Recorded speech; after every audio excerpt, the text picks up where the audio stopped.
Ladies and gentlemen, you could feel the air leave the room. Every Democrat on that stage froze. And for once, the spin stopped. It happened on live TV right in front of millions of viewers. And even the anchors didn't even know what to say. I mean, you could see it in their faces, the humiliation, the shock, the sudden realization that the game is over.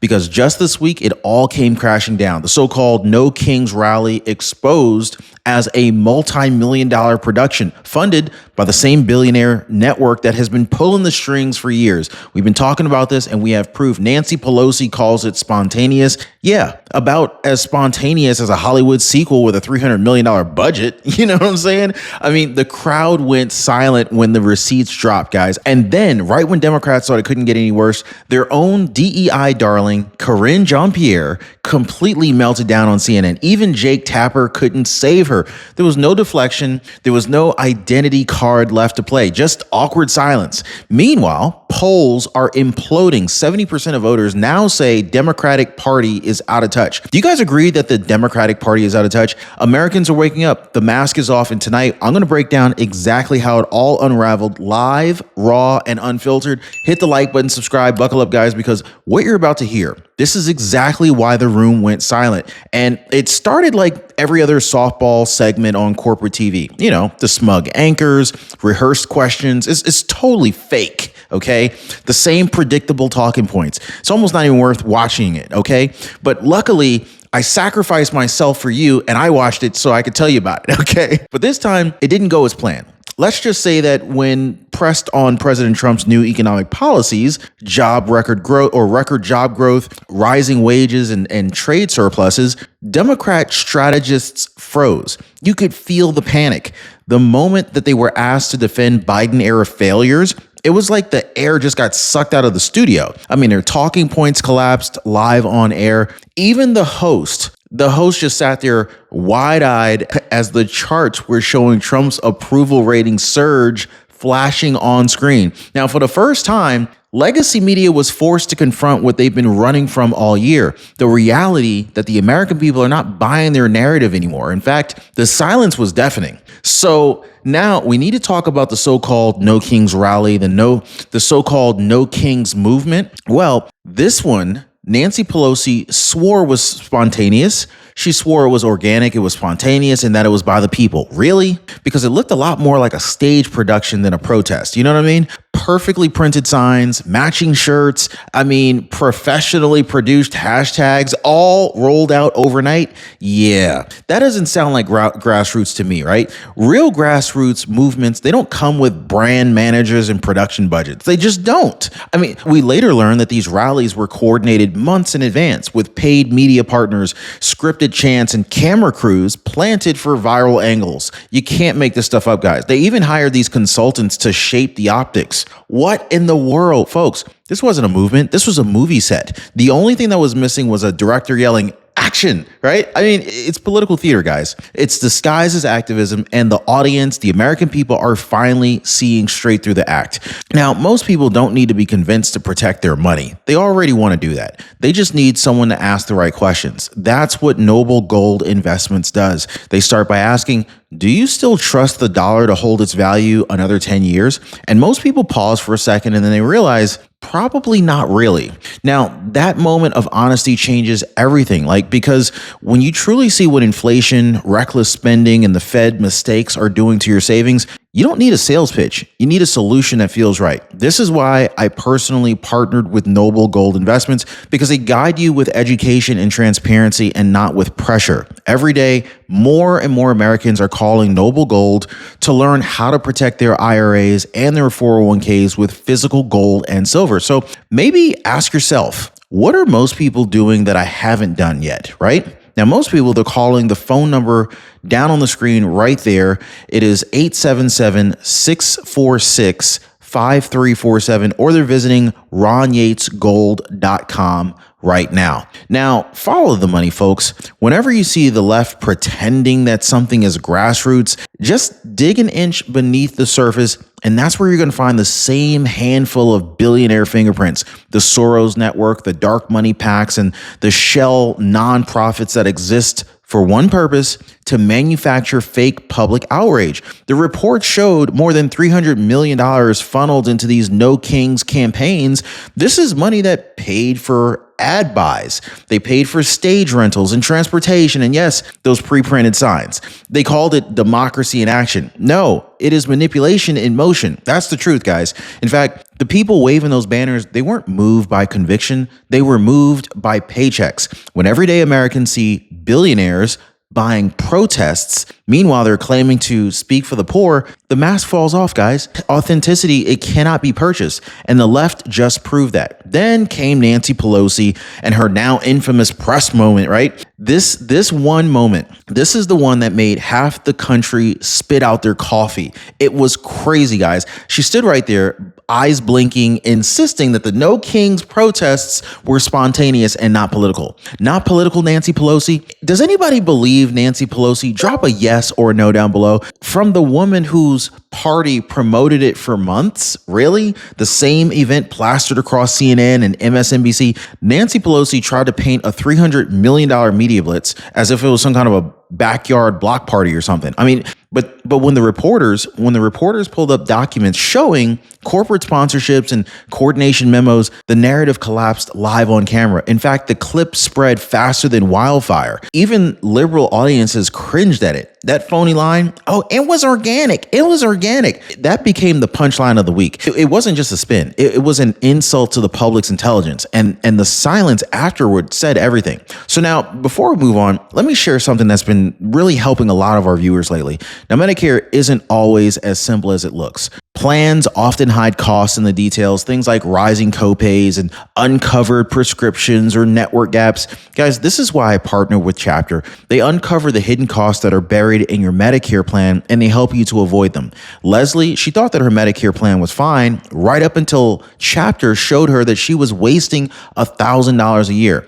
So let me ask, are you okay with hidden costs, or are you going to do what most people are already doing and cutting them out? Now, most people, they're already dialing the phone number right there at the bottom of your screen, or they're visiting askchapter.org/Ron. Oh, and don't take my word for it. Here is one of our own viewers and what they had to say about it. So Gloria Massey 4483 said, Chapter helped me yesterday. They were so patient, explained everything so thoughtfully. I'm so thankful for them. That's awesome. That is real impact, folks, helping everyday Americans save money and stress. Now, if you needed proof that identity politics has replaced competence, just look at Corinne Jean-Pierre. I know, it's hard to look at her, but anyway, the woman cannot make it through a press briefing without reading off a binder like it's a karaoke night. And yet the media shields her like she's untouchable. But why? Why do they do this? Because she checks boxes. Not because she delivers results, but because she fits the narrative.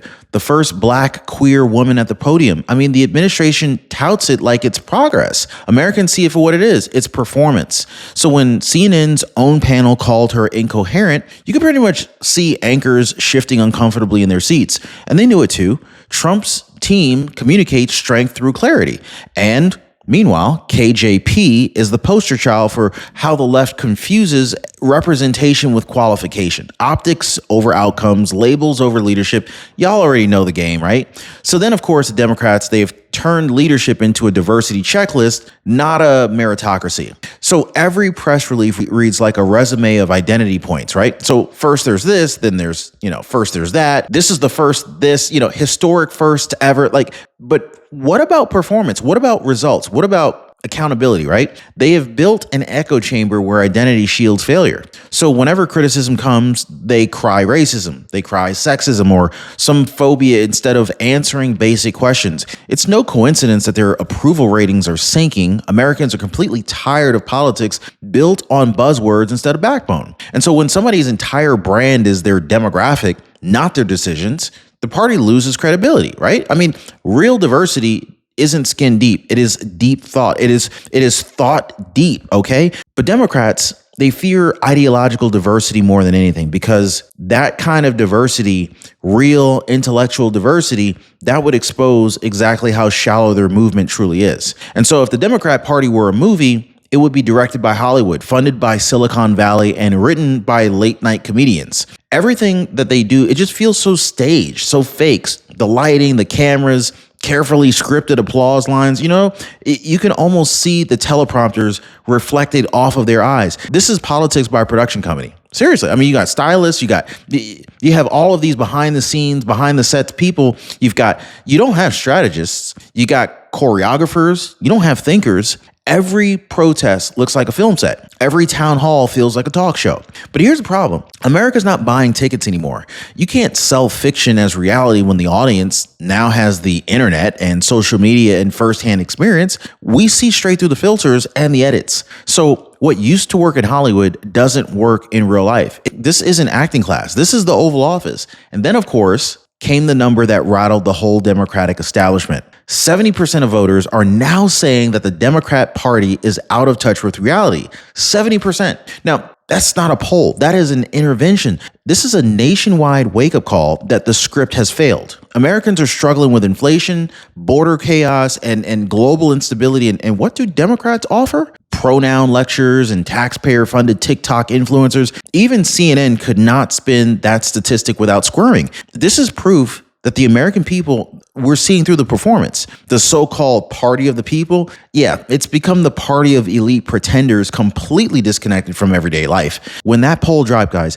their strategists went dark. The silence said it all. The audience has left the theater. I mean, the old playbook doesn't work anymore. In the age of the internet, lies, they don't have a long shelf life. You know what I'm saying? You can't stage a protest, crop the footage, and then expect people not to find the full video 5 minutes later. Americans are fact checking in real time. They're doing it. We're doing it. You're doing it. Okay. And every time the establishment tries to push another pre-scripted storyline, the receipts surface on X or Rumble or YouTube within hours. It's digital sunlight, guys, and it burns through the propaganda. The Democrats, they built their entire machine for the era of television, but President Trump's America now runs on truth, and that truth trends. Raw video beats press releases. Viral clips beat editorials. And so when reality goes viral, their narrative collapses. They can't control the feed anymore. The people own the camera now. So you can always tell when the mask slips because the laughter starts. You guys remember when Chuck Schumer tried to claim the New York Times was biased for Republicans? Yeah, ain't nobody buying that. Yeah, the crowd literally laughed him out of the room. Or how about when Stephen Colbert said CNN just reports the news? The internet nearly broke from the mockery. I mean, these moments are devastating, not because of what's being said, but because they reveal how insulated these elites really are. I mean, think about it. Like, they still think that the public believes them. That's the first thing that's kind of funny. They don't realize that we're actually laughing at them and not with them. It's kind of like the sound of a collapsing narrative. And the laughter is the new rebellion. I mean, because when a movement loses credibility, humor becomes the weapon. Right. And so right now, truth is comedy and they themselves are the punchline. So this is where the tables have turned. The left spent billions of dollars trying to control the message, but the right actually mastered authenticity and right on time. I mean, you cannot fake real emotion, real struggle, and real conviction. This is why independent voices are crushing corporate media online. From everyday Americans with smartphones to creators exposing the corruption, people crave honesty. President Trump's movement embodies it. No filters, no scripts, no handlers whispering in his ear. Now, compare that to Democrats who need rehearsed applause lines and fact-check teams on standby. They're losing because they've forgotten how to be human. The truth connects. It's that simple. It's not about studio lights or slogans. This is about shared reality. This is why conservatives dominate digital platforms, because we're not actors. We're Americans that are just telling the truth, unedited. So at the core of every Democrat scandal right now is one fatal flaw: inauthenticity. It's a crisis that they just can't PR spin their way out of. Their leaders don't believe what they say. Their supporters don't feel what they're preaching, and their voters, the voters are leaving in droves because the show has become unbearable. People are tired of politicians who perform empathy while basically living in their gated mansions. You see where I'm coming from, right? They're tired of the public servants who only serve donors. The left built its entire brand on moral superiority. But now that the mask has slipped and the hypocrisy is on full display, Americans, they can spot the phoniness from a mile away, at least. They don't want rehearsed sorrow or